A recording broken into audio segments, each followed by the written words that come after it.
अस्सलाम वालेकुम सब दोस्तों को मेरी तरफ से। आज से जो मेरा टॉपिक है वो लबूब कबीर के ऊपर है, माजून है। और इसके ऊपर डिस्कस करूँगा कि इसके अंदर इंसानों में इसका क्या इस्तेमाल है और परिंदों में हम इसको कैसे इस्तेमाल कर सकते हैं।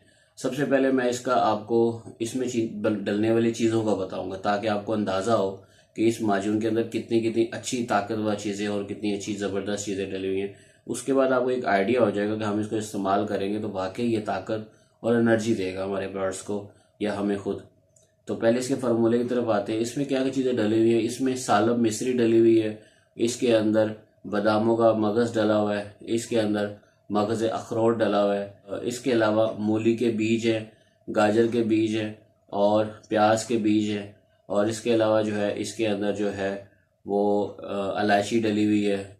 इसमें हालून, बहमन सफ़ेद, बहमन सुरख और इसके अलावा उनाब डली हुई है। और इसके अलावा इसमें चांदी के वर्क डले हुए हैं, सब्ज़ इलायची इसमें डली हुई है। और इसके अलावा इसमें अर्के गुलाब में ये बनता है शीरा डाल के, तो उसके अंदर ये सारा कुछ डलता है और बनता है। अब बताता हूँ इसका फंक्शन। इस सारी चीज़ों को जब हम कम्बिनेशन में जोड़ते हैं तो ये क़ुव्वत बा के लिए बहुत अच्छा है, ताकत देता है इंसानों को, मर्दों को स्पेशली बहुत ज़्यादा एनर्जी देता है, फर्टिलिटी सिस्टम को बेहतर करता है, जरासीम्स को ताकत देता है, बनाता है। और इसके अलावा जो है वो बॉडी में तहरीक पैदा करता है, एनर्जी और तहरीक लेके आती है। तो ये माजून इंसानों में बहुत अच्छा फंक्शन है इसका। हर उम्र का इंसान इसको, मर्द में हर उम्र के जो है जवान जो है वो यूज़ कर सकते हैं। इसके इस्तेमाल से बॉडी में एनर्जी आती है, ताकत आती है और इंसान हमेशा जो है वो एनर्जी उसके अंदर में बरकरार रहती है, कभी भी वो एनर्जी से ख़त्म नहीं होता। तो ये एक ऐसी माजून है जो इस दौर की बेहतरीन रिज़ल्ट वाली चीज़ है और इसका बहुत अच्छा फंक्शन है और सबसे ज़्यादा बिकने वाली, सेल होने वाली चीज़ है जो हमें इंसानों में इस्तेमाल भी बहुत ज़्यादा होती है। तो अब इसके फंक्शन की तरफ आते हैं कबूतरबाजी के अंदर, कि कबूतरों में ये क्या रोल अदा करेगी, क्या होगा। तो जैसे मैंने जिक्र किया, परिंदों को ताकत देगी, एनर्जी देगी और जिस्म को हीट अप करेगी एनर्जी दे के, और उनमें तहरीक पैदा करेगा। ये परिंदों के अंदर, कबूतरों में हम दौरान परवाज़ इसको इस्तेमाल कर सकते हैं और परवाज़ के रिलेटेड इसका बहुत अच्छा फंक्शन है।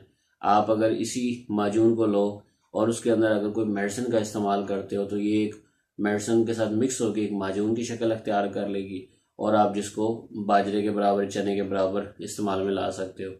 इसके साथ इस माजून को बहुत सी ऐसी माजूनों में भी इस्तेमाल किया जा सकता है जो अक्सर कबूतरबाजी में इस्तेमाल होती है। मुख्तलिफ कम्बिनेशन के अंदर भी इसको इस्तेमाल करते हैं, ताकत हासिल करने के लिए, एनर्जी लेने के लिए और विल पावर यानी कि इसमें इंक्रीज़ होती है।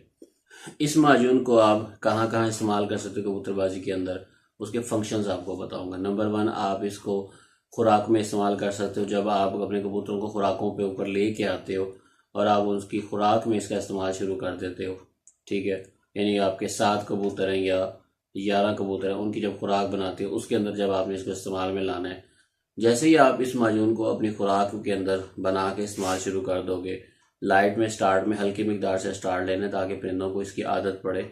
और जितना हल्का और कम मिकदार आप इस्तेमाल करोगे उतना अच्छा बेनिफिट रिजल्ट मिलता रहेगा।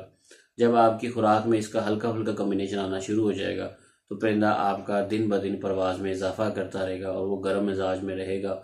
और जब भी उसको छोड़ेंगे सुबह तो टाइम करके परवाज़ करके वापस आएगा। तो इसको आपने या तो रेगुलर खुराक में भी दे सकते हो या कभी कभी जब आपका दिल है कि हम आज कबूतर से ज़ोर मरवाते हैं, टाइम लेते हैं, तो इसको इस्तेमाल में लिया खुराक के अंदर, पिछले दिन की खुराक में, अगले दिन आपका कबूतर ज़ोर मार के बैठेगा। तो इसका यहाँ पे भी इस्तेमाल है। दूसरा, अगर आप चाहते हो कि आपने अगले दिन कबूतर को थोड़ा सा ज़ोर मरवाना है तो पिछले दिन शाम को 7 बजे के टाइम आप एक काली मिर्च के बराबर या बाजरे के दाने के बराबर, यानी कि इन दोनों के दरमियान में रख के छोटी सी गोली बना के आप हर कबूतर को एक एक गोली उठवा देते हो डायरेक्ट, बहुत हल्की मकदार में। तो उससे भी आपका कबूतर नेक्स्ट डे टाइम बढ़ा के आ जाएगा, टाइम करके आ जाएगा। यहाँ पे भी इस्तेमाल कर सकते हो। इसी तरह लबूब कबीर को एक और जगह इस्तेमाल कर सकते हो। अगर आपका परिंदा उड़ के आया है, आके बैठा है और बेसिक संभाल करने के बाद जब वो खुराक शक उठा लेता है, यानी जब आप उसको घंटे के बाद खुराक उठवा देते हो, कबूतर खुराक खा के डाइजेस्टिव सिस्टम वर्किंग में आ जाता है और कबूतर जब अपने पाँव पे खड़ा हो जाता है, खुडे में चला जाता है, तो 2 घंटे इसके बाद, यानी कि आपने कम से कम 3 घंटे का वक्फा रख के, 2.5 से 3 घंटे का वक्फा रख के आप जिस बर्ड्स को